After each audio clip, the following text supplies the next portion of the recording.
समंदर की पाताल तक तो शायद कोई पहुंच गया हो, लेकिन माँ के प्यार का किनारा आज तक किसी को नहीं मिला। माँ जब बोलती है तो उसके लहजे में जिब्रील बोलता है। माँ जब मुस्कुराती है तो लगता है जन्नत की सारी गलियां खिल उठी।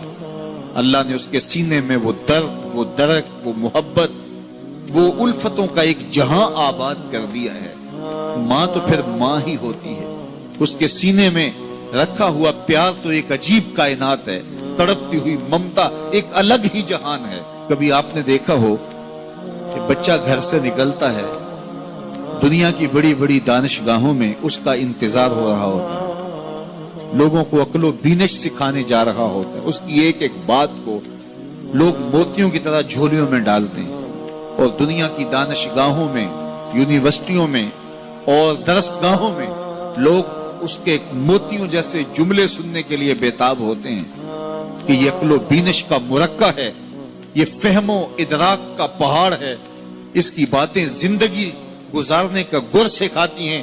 तो लोग सीखने के लिए जमा होते हैं। लेकिन वो शख्स जब घर से निकलता है तो माँ कितने भोले अंदाज में कहती है, पुत्र जरा सड़क ध्यान से अबूर करना।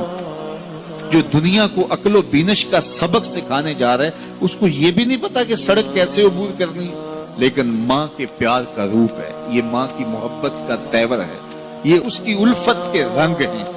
और जब तक बच्चा घर पलट नहीं आता, बेटा वापस नहीं पहुंच जाता, माँ के दिल में खटका रहता है और वसवास में रहती है और बेटे के लिए दुआएं मांगती रहती है कि मेरा बेटा खैर से घर पलट आए।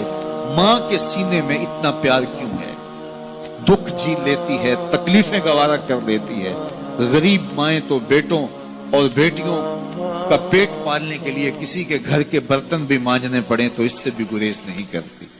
तकलीफें सह लेती हैं, अजियतें गवारा कर लेती हैं, लोगों की गुलामियां कबूल कर लेती हैं। माएं अपनी औलाद के लिए क्या कुछ नहीं करती। माँ को अपनी औलाद से इतना प्यार क्यों है?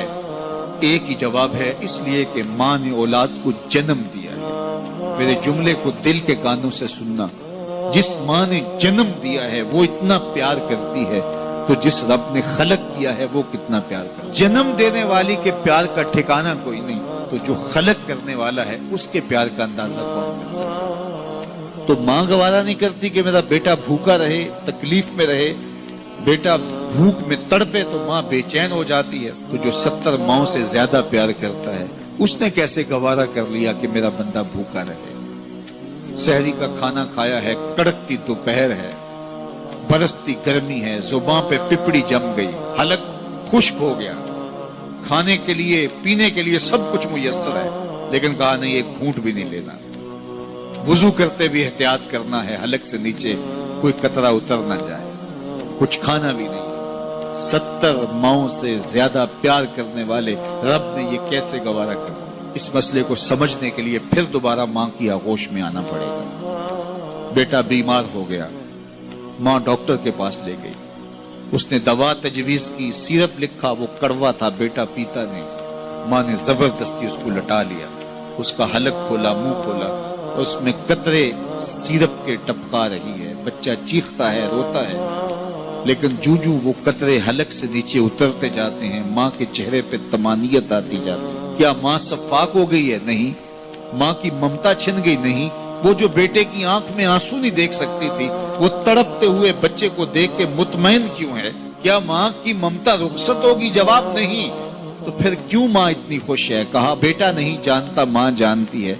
चंद लम्हों की तकलीफ है, कुछ लहजों की कड़वाहट और तलखी है, लेकिन ये सिरप जब मैदे में उतरेगा तो नतीजा शिफा की सूरत में बरामद होगा। माँ की निगाह इस कड़वे सिरप पे नहीं, माँ की निगाह नतीजे पे है। कहा 70 माओं से ज्यादा प्यार करने वाला रब तुम्हें बहुत प्यार करता है, लेकिन भूख और प्यास इसलिए गवारा करवाई जा रही है लअल्लकुम तत्तकून। इसका नतीजा तकवे की सूरत में बरामद।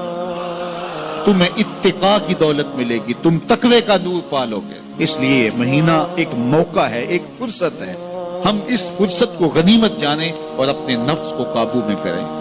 रोजा हमें बहुत कुछ सिखाता है, इससे वो सब कुछ सीखें और अपने मन को संवारने की कोशिश करें। तो जब हम तकवे की दौलत पालेंगे तो रोजे का मकसूद हासिल हो जाएगा।